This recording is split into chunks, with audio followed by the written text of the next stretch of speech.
저는 어렸을 때부터 엮이는 가족에서 자랐거든요. 제 나이 또래 분들은 많이 아시겠지만 부모가 이제 자식한테 자신이 살고자 했던 거를 대신 살아주기를 바라거나 자식이 부모의 마음을 다 이해하고 온전히 부모를 위해서 살기를 바란다거나 뭐 이런 것들이 많이 있었죠. 그거를 뭐 효도한다는 이름으로 미명하에 아이들한테 그런 거를 강요하기도 했었고, 특히나 이제 부모님 엄마하고 아빠 사이에서 힘겨루기 안에서 아이를 희생양으로 만들거나 뭐 자아가 완전히 밀착돼서 내가 너고 네가 나고 막 이렇게 만드는 것들을 이제 엮이는 가족이라고 하는데, 저는 전형적으로 이제 그 삼각관계 안에서 일어나는 희생양이 되기도 하고, 착한 아이 컴플렉스도 심했고, 또 엄마하고 사이에서의 그 자아가 완전히 미분화돼가지고 밀착돼가지고 되게 많이 힘들었어요. 근데 이제 그 당시에는 그게 힘든 건지 몰랐던 것도 있었죠. 근데 왜 그렇게 20살 때는 내가 왜 힘든지 몰랐어요. 그냥 힘들다. 왜 힘들까? 난 왜 이렇게 힘들지? 항상 이 물음표가 머리에 있었던 것 같아요. 그거가 왜 그렇게 힘들었는지 알게 된 거는 나중에, 아주 나중이었어요. 그런 과정을 겪었기 때문에 제 마음속에는 항상 울고 있는 아이가 있었어요. 한 10살에서 13살 사이 정도 되고, 언제나 이제 마음속에 아이를 그려보면은 무릎을 손으로 감싸고 머리를 파묻고 울고 있는 아이가 있거든요. 단발머리 아이가 있는데 그게 저예요. 그래서 항상 깜깜한 방에, 아무도 없는 모르는 남의 집 깜깜한 방에 혼자 무릎에 얼굴을 쳐박고 울고 있어요. 누군가 와서 문을 열어주고, 아이고 너 속상했구나, 이리 와, 어디 가서 밥 먹자, 이렇게 얘기해 주기를 바랬는데 아무도 그렇게 얘기해 주는 사람이 없었어요. 그게 저의 내면 아이예요. 많이 힘들 때는 그 아이한테 뭘 해줘야 될지 모르겠더라고요. 안아주고 싶은데 안아줄 수도 없고, 내가 어떤 위로를 해줘도 아이가 위로도 받지 못하는 것 같고, 아이는 계속 슬프고 아이는 계속 울더라고요. 근데 이제는 그 아이를 안아줄 수 있고, 그 아이가 어땠는지를, 그 마음을 안아주고 얘기해주고 위로해줄 수 있게 된 것 같아요. 저는 어렸을 때 이제 아빠가 의처증도 되게 심했고, 또 이제 아무튼 이제 엄마 아빠 사이가 그렇게 좋지 않았어요. 근데 좋지 않은 걸로 끝나면 괜찮은데, 그 아이들 앞에서 왜 네 편 내 편 가르고 막 이러는 그런, 그 당시에는 부모님들도 아무튼 미성숙했기 때문에, 지금 우리들도 마찬가지긴 하겠지만 부모가 된다는 게 뭔지 모르고 결혼을 하고 아이를 낳는 시절이잖아요. 그렇다 보니까 엄마 아빠 자체가 상대한테 어떤 걸 바라는지에 대한 의견도 얘기한 적이 없었고, 그러면서 서로가 서로한테 자기만의 의사방식으로 계속 요구하고, 근데 또 이제 아빠는 의처증이 심했고, 엄마 같은 경우에는 굉장히 성실하고 열심히 사는 사람이었지만 자식들한테 내가 이만큼 했으니 자식들이 나한테 이렇게 돌려줘야 해 라는 마음이 컸기 때문에 이제 남들과 비교를 많이 하고 그랬죠. 그래서 제가 완전히 이제 엄마랑 밀착돼가지고 엄마가 나고 내가 엄마고 막 이렇게, 어릴 때는 그렇게 살고, 착한 아이 컴플렉스 때문에 뭐 굉장히 힘들었죠.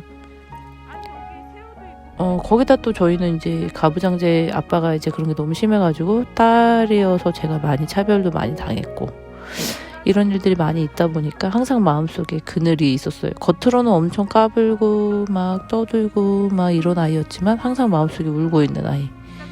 그래서 참 많이 힘들었어요. 근데 저는 사춘기도 안 겪었거든요. 사춘기를 안 겪어서 대학을 가니까 완전, 대학 가서 사춘기를 겪어서 진짜 완전 갈등이 진짜 미친 듯이 터지는 줄 알았어요.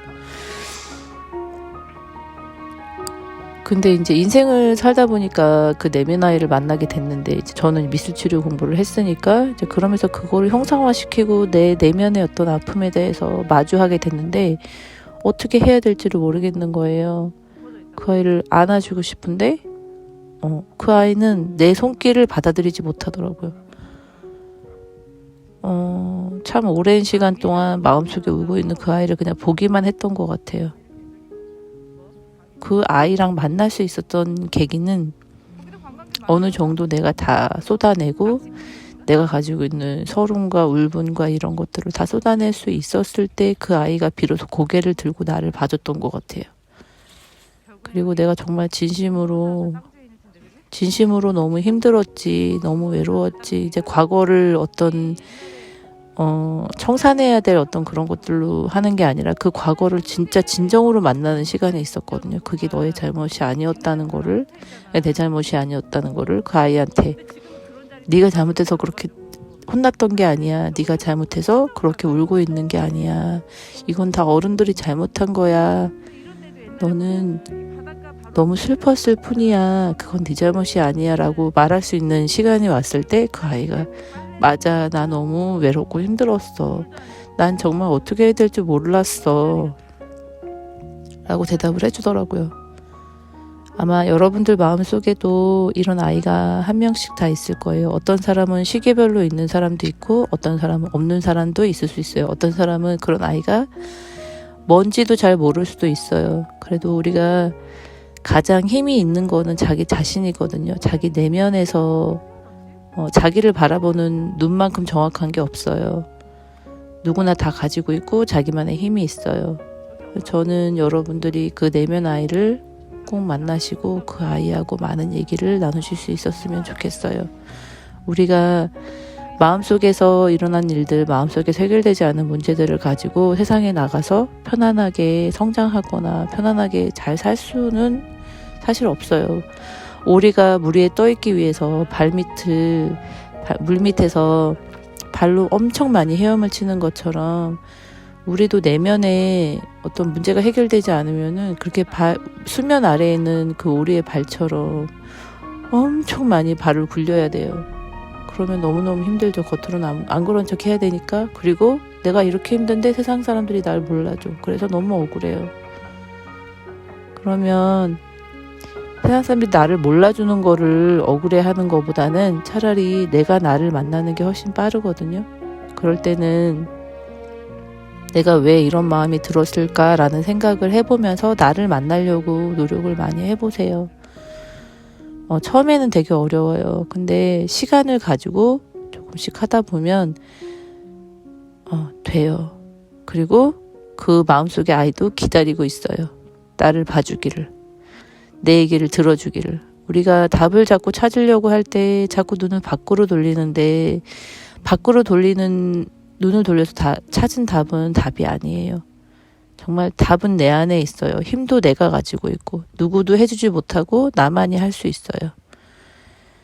여러분들이 그 내면 속에 있는 아이를 만나실 수 있기를 바랄게요. 그게 만약에 어려우시면 저한테 말씀해 주세요. 제가 도와드릴게요. 그 아이를 어루만져 주시고 위로해 주시고 다독여 주셔야지 여러분 어른이 될 수 있어요. 진짜 어른이 될 수 있어요. 껍데기만 어른인 사람은 어른스럽지만 못한 것뿐만 아니라 사람들에게 굉장히 보기 안 좋죠. 우리 다 알죠, 어떤 모습인지. 우리가 정말 어른이 되기 위해서, 편안하고 성숙한 어른이 되기 위해서는 우리의 내면 아이를 만나서 그 아이에게 용서를 받아야 해요. 나 자신과의 화해가 필요해요. 나를 용서해주고 화해해야 해요. 여러분의 내면 아이를 꼭 만나실 수 있기를 바랄게요. 네, 오늘 여기까지 하고요. 우리 앞으로 또 만날 수 있기를 바라겠습니다. 좋은 하루 보내세요.